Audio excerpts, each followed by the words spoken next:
नमस्कार, मैं हूं अनामिका गिरी। खबर आपको बता दें कि खबर एक नज़र में आपका स्वागत है। कोरोना महामारी से अभी देश पूरी तरह उभरा भी नहीं और अब इसके नए सब वेरिएंट JN1 ने दस्तक दे दी है। कोविड-19 के बढ़ते मामले ने एक बार फिर देश की चिंता बढ़ा दी है। कोरोना के नए वेरिएंट JN1 के कुल 21 मामले सामने आ चुके हैं और धीरे धीरे ये बढ़ते ही जा रहे हैं। इस वजह से अलग अलग राज्यों में अलग अलग नियम बना दिए गए हैं। कोरोना के नए वेरिएंट को देखते हुए चंडीगढ़ प्रशासन ने बड़ा फैसला लिया है। प्रशासन ने एक बार फिर से मास्क लगाने की हिदायत दी है और लोगों को भीड़-भाड़ वाले इलाके में मास्क पहनने की भी सलाह दी गई है। साथ ही भीड़-भाड़ वाले इलाके में लोगों को जाने से बचने की हिदायत दी गई है। वहीं जम्मू कश्मीर में केंद्रीय स्वास्थ्य मंत्रालय के द्वारा कोविड-19 वेरिएंट JN1 के लिए नया अलर्ट जारी कर दिया गया है और जम्मू कश्मीर के अस्पतालों में नए वेरिएंट के खिलाफ लड़ने की तैयारी की जा रही है।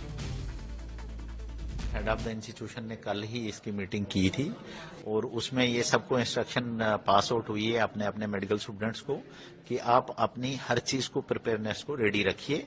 आप अपनी ड्रग्स की इन्वेंटरी चेक करो, जो जो सामान चाहिए टेस्टिंग के लिए, जो चाहिए ड्रग्स के लिए चाहिए, जो इक्विपमेंट चाहिए वो बना के जो गैप है उनको आप फिल कर दीजिए। और हमारे पास इस वक्त जो है स्टाफ के पास पास्ट एक्सपीरियंस है, मशीनरी इक्विपमेंट है, ऑक्सीजन की कोई दिक्कत नहीं है। हमारा 3 टायर सिस्टम ऑक्सीजन का चल रहा है, जैसे जनरेशन प्लांट है, ऑक्सीजन जनरेशन प्लांट है।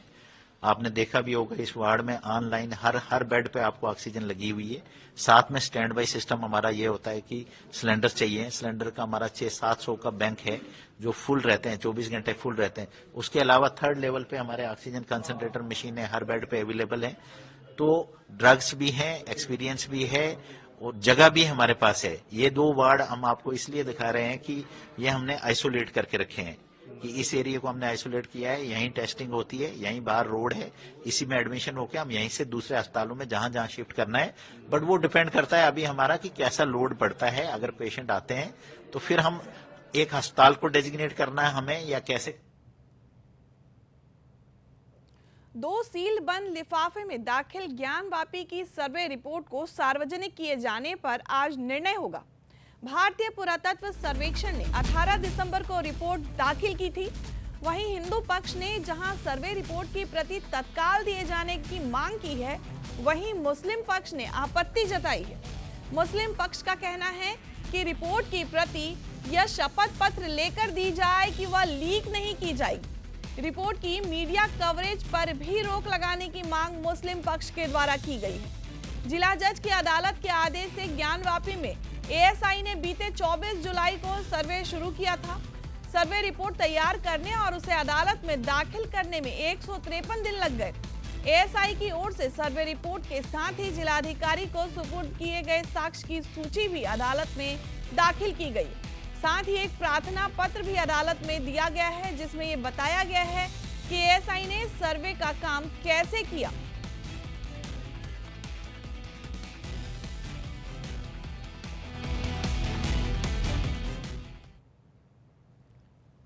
स्विट्जरलैंड की तर्ज पे अयोध्या रोड के उत्तर धौरा गांव के एक नई गौशाला बनाई जाएगी वहां पर, और प्रदेश सरकार की गौ पर्यटन नीति के तहत 10 हेक्टेयर जमीन पर इसका विकास किया जाएगा। इसका नाम होगा मनोरथा गौशाला। इस पर 32.63 करोड़ रुपए खर्च किए जाएंगे। ये बजट राज्य सरकार देगी, जो कि उत्तर प्रदेश सरकार को देना है। यहाँ पे करीब 2000 गायें रखी जाएंगी। बुधवार को हुई नगर निगम कार्यकारिणी की बैठक में इसका प्रस्ताव पास किया गया।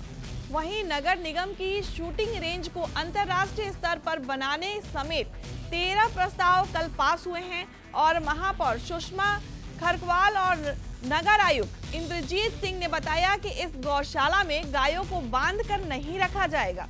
ज्यादा से ज्यादा खुला क्षेत्र रहेगा जिसमें वे टहल कर चारा खा सकेंगी और गौशाला में दुधारू गायें ही रहेंगी। गौशाला में भारतीय संस्कृति की झलक भी देखने को मिलेगी।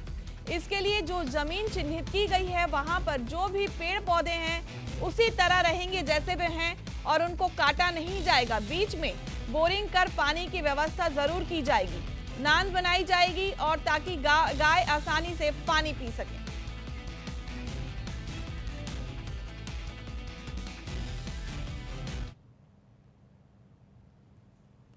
अगली खबर मथुरा वृंदावन से है। मथुरा वृंदावन के प्रसिद्ध संत प्रेमानंद महाराज के रात्रि काल में भक्तों को अब दर्शन नहीं देने की सूचना मिल रही है। उनके भक्तों को अब एकांकी दर्शन का लाभ नहीं मिल पाएगा। श्री हित राधा केली कुंज परिकर की ओर से ये संदेश जारी करके कहा गया है कि ये निर्णय अनिश्चितकालीन के लिए लिया गया है। बताया जा रहा है कि बढ़ती भीड़ और महाराज के स्वास्थ्य का हवाला देकर आश्रम प्रबंधक ने ये निर्णय लिया है, जिसके बाद बाबा के लाखों भक्तों के बीच में मायूसी छा गई है।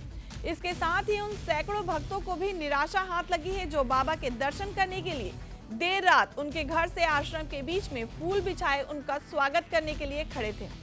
दरअसल प्रेमानंद महाराज रोजाना अपने घर से रात करीब 2:30 बजे अपने शिष्यों के साथ निकलकर अपने आश्रम पैदल ही चलकर आते हैं, जिसका रास्ता करीब 3 किलोमीटर लंबा है। इस पूरे रास्ते में बाबा के सैकड़ों भक्त रात में उनके दर्शन के लिए रास्ते में खड़े रहते हैं। प्रेमानंद महाराज के दर्शन करने के लिए दिन प्रतिदिन भीड़ बढ़ती जा रही है। इसके अलावा बढ़ती ठंड के कारण भी महाराज दर्शन नहीं देंगे, ऐसा फैसला लिया गया है।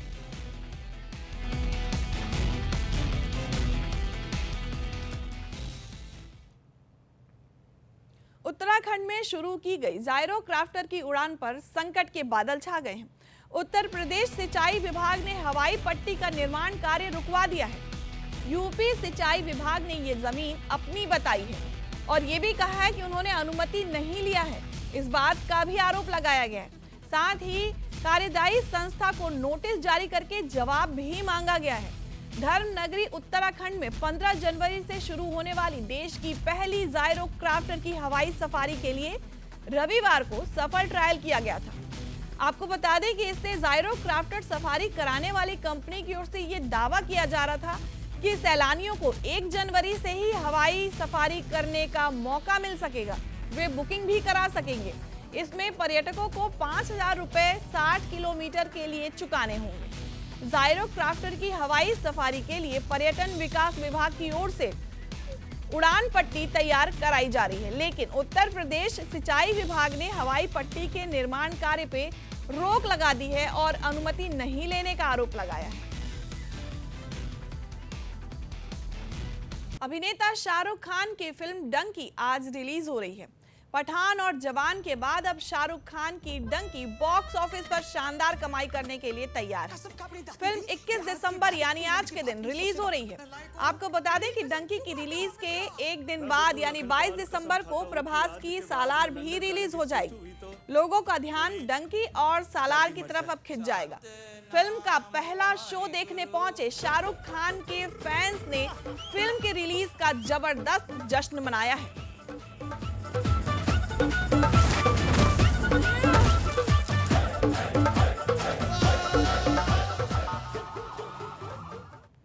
गाजियाबाद के मोदी नगर में एक अनजान युवक ने कॉलोनी निवासी कक्षा 10वीं की छात्रा से इंस्टाग्राम पर दोस्ती की। दोस्ती के बाद युवक ने छात्रा को हीरोइन बनाने का झांसा देकर उसके साथ दुष्कर्म किया। छात्रा किसी तरह से आरोपी के चंगुल से छूटकर घर पहुंची और उसने आपबीती सुनाई। पुलिस मामले की जांच कर रही है। परिजनों ने बताया कि छात्रा का इंस्टाग्राम पर अकाउंट है। छात्रा की पढ़ाई के साथ साथ फिल्मों में भी काफी रुचि है। दोस्ती के बाद दोनों इंस्टाग्राम पर ही कॉल पर बात करने लगे।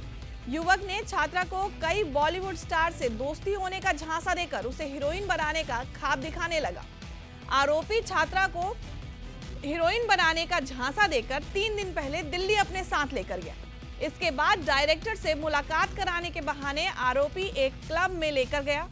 आरोप है कि वहां युवक ने नशीला पदार्थ देकर छात्रा के साथ दुष्कर्म किया। होश आने पर छात्रा को सच्चाई का पता लगा तो वो किसी भी तरह से वहां से भाग निकली और अपने घर पहुंची। परिजनों ने थाने पहुंचकर घटना की तहरीर दी और एसीपी का कहना है कि इस मामले में अभी जांच की जा रही है। जांच के बाद आवश्यक कार्रवाई की जाएगी।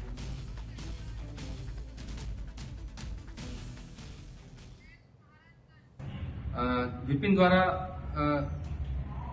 इनकी पुत्री के साथ दुष्कर्म किया गया। वादी की सूचना पर थाना मोदीनगर पर तत्काल संगत धाराओं में अभियोग पंजीकृत किया गया तथा इसमें गौरव व अक्षय की गिरफ्तारी की जा चुकी है। विपिन की शीघ्र गिरफ्तारी सुनिश्चित की जाएगी। महाराजगंज जिले के फैरंदा थाना क्षेत्र में 5 बच्चों की मां प्रेमी के संग फरार होने के बाद प्रेमी के साथ वापस घर लौटी, जिसके बाद ग्रामीणों ने प्रेमी जोड़े को खंबे से बांधकर पीटा है। प्रेमी जोड़ा ग्रामीण से जान बचाने की दुहाई मांगता रहा, लेकिन ग्रामीणों ने उन्हें नहीं छोड़ा और गाली गलौज करते रहे। मामले में मारपीट का मुकदमा दर्ज करके एक युवक को गिरफ्तार कर लिया गया है। फिलहाल मारपीट का वीडियो खूब वायरल हो रहा है। उसी से उसका पति कहाँ है? उसका पति मर गइल बा। उसका पति नहीं है? हाँ। घरवा कौन सा है? यूपी के बरेली स्थित फरीदपुर में छत्रपति शिवाजी इंटर कॉलेज में नहा के नहीं पहुंचे छात्रों को प्रार्थना के बाद कॉलेज के प्रिंसिपल ने स्कूल में ही नहाने की सजा सुना दी। सुबह सुबह ठंड में प्रिंसिपल ने स्कूल के ही अंदर लगे पंपिंग सेट से हौद में पानी भरकर बच्चों को जबरन खड़ा कराकर नहला दिया। बच्चों को ठिठुरते हुए उसमें नहाना पड़ा। ठंड में ठिठुर रहे बच्चों की प्रिंसिपल ने ही स्वयं वीडियो बनाई और दोबारा नहा के आने की हिदायत दी। प्रिंसिपल रणविजय सिंह यादव ने बताया कि स्कूल में छात्र कई दिनों से नहाकर नहीं आ रहे थे। नियम पालन करने के लिए उन छात्रों को स्कूल में लगे पंपिंग सेट को चलाकर नहलाया गया। वहीं प्रिंसिपल द्वारा तानाशाही दिखाते हुए ठंड में छात्रों को कॉलेज में ही नहलाने का वीडियो सोशल मीडिया पर खूब वायरल हुआ। सोशल मीडिया पर वायरल वीडियो देखने के बाद लोग प्रिंसिपल की इस करतूत की जमकर निंदा कर रहे हैं।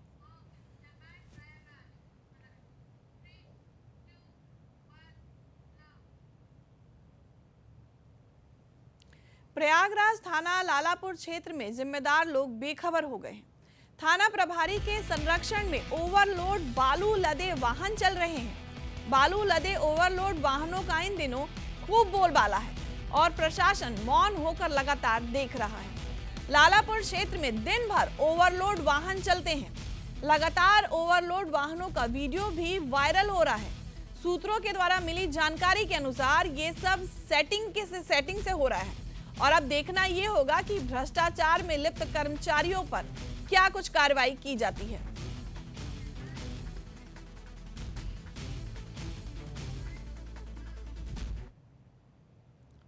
उत्तर प्रदेश के हमीरपुर जिले में नसबंदी ऑपरेशन के बाद 30 साल की एक महिला की मौत होने पर परिजनों ने सरकारी अस्पताल में जमकर हंगामा किया है।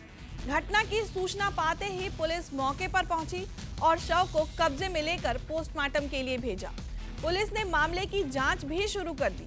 सीएमओ ने इस पूरी प्रकरण की जांच के आदेश दिए हैं। हमीरपुर जिले के मौदहा क्षेत्र के डीहा डेरा गांव का ये पूरा मामला है, जहां की निवासी पूजा, जिनकी उम्र 30 वर्ष बताई जा रही है, राम भरोसे की ये पत्नी है और 3 दिन पहले सीएचसी मौदहा में नसबंदी ऑपरेशन के लिए भर्ती कराई गई थी। अस्पताल में महिला डॉक्टर ने नसबंदी ऑपरेशन किया था। नसबंदी ऑपरेशन के बाद इनकी अचानक ही हालत बिगड़ गई। परिजनों ने उन्हें आनन फानन में अस्पताल लेके पहुंचे और डॉक्टरों ने महिला का इलाज किया, लेकिन हालत में कोई सुधार नहीं हुआ। डॉक्टरों ने हालत नाजुक होने पर पूजा को जिला अस्पताल रेफर किया, लेकिन वहां उसकी मृत्यु हो गई।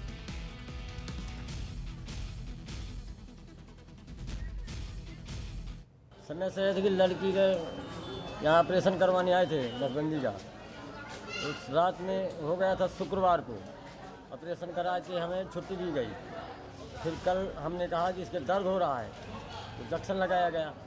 उसके बाद में फिर बोली इलाज चल रहा है, हम आए तो बोली इतवार को बंद रहेगा। फिर बोले इलाज के लिए कह रही थी कि इलाज चलेगा, चलता रहेगा, हमारी जिम्मेदारी, हम करेंगे, सब करते रहे काम। और ये निकल गई वहाँ कानपुर, कह रहे थे मैं कानपुर गई हूँ, अब कानपुर लेके आओ। तो हम रात में कानपुर लेके गए।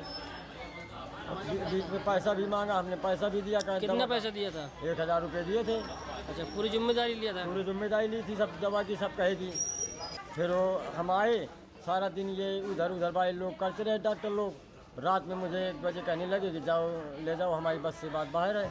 वो जो किया है केस वो कानपुर में है।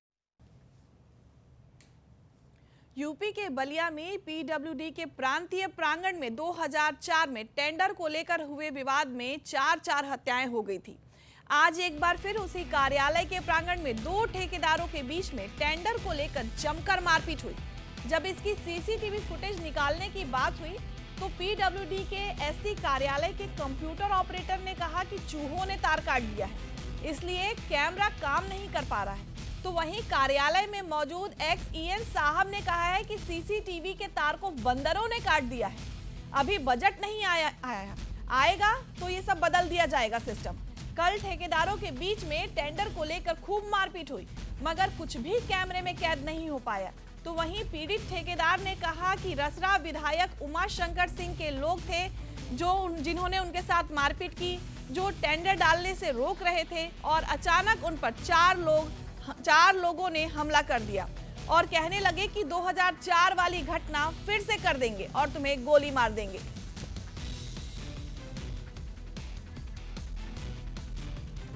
हम ऑफिस पीडी प्रांतीय खंड में बलिया जैसे आके गाड़ी से हम उतरे हैं, तब तक 4-5 लोग जैसे पिंटू प्रधान और टीका देवरी हैं, अरविंद सिंह थे, ये लोग आ गए हमारे पास और कहने लगे कि रसना में टेंडर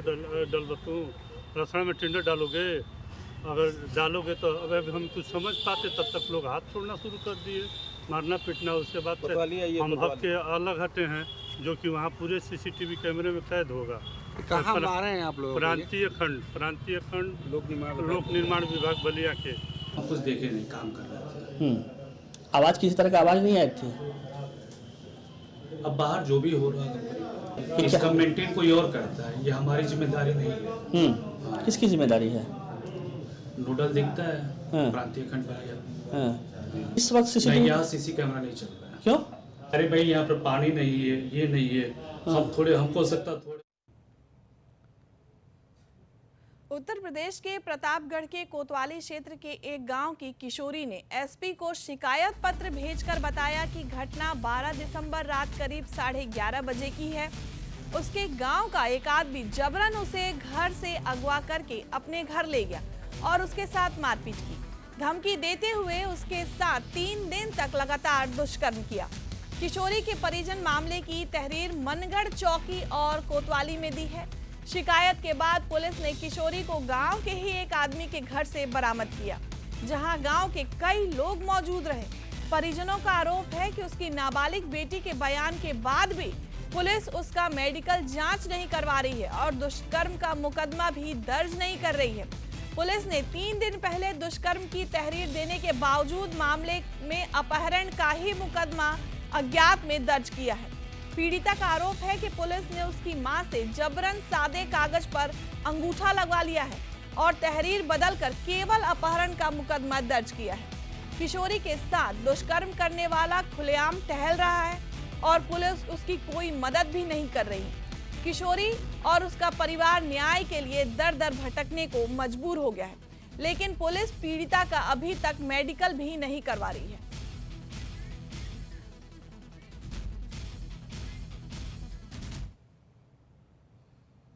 भाजपा नेता और पूर्व सांसद फिल्म अभिनेत्री जया प्रदा के खिलाफ जारी हुए एक और गैर जमानती वारंट में एसपी रामपुर को उन्हें गिरफ्तार कर कोर्ट में पेश करने के आदेश दिए गए हैं, जिनकी मियाद खत्म हो गई है। कोर्ट के आदेश पर जया प्रदा को गिरफ्तार करने रामपुर की सिंगम लेडी दरोगा गुरजीत कौर पहुंची और जया प्रदा के दिल्ली आवास पर पहुंची, जहां पर उनका फीस चलता पाया गया और ऑफिस पर नोटिस को चिपकाया गया। आपको बता दें कि रामपुर की पूर्व सांसद जया प्रदा नाहटा के खिलाफ रामपुर की एमपी एमएलए कोर्ट ने एक और गैर जमानती वारंट जारी किया था, जिसमें उनको पुलिस कोर्ट में पेश करने वाली थी। इससे पहले ही एक अन्य मामले में पूर्व सांसद जया प्रदा के खिलाफ 4 बार गैर जमानती वारंट जारी हो चुके हैं। बावजूद इसके वो अदालत में हाजिरी नहीं दे रही हैं। गुस्साए कोर्ट ने एसपी रामपुर को जया को गिरफ्तार करने कोर्ट में पेश करने का आदेश दिया। फिलहाल पुलिस उनके आवास हैदराबाद के लिए रवाना हो गई है, लेकिन वो गिरफ्तारी के लिए तैयार नहीं है।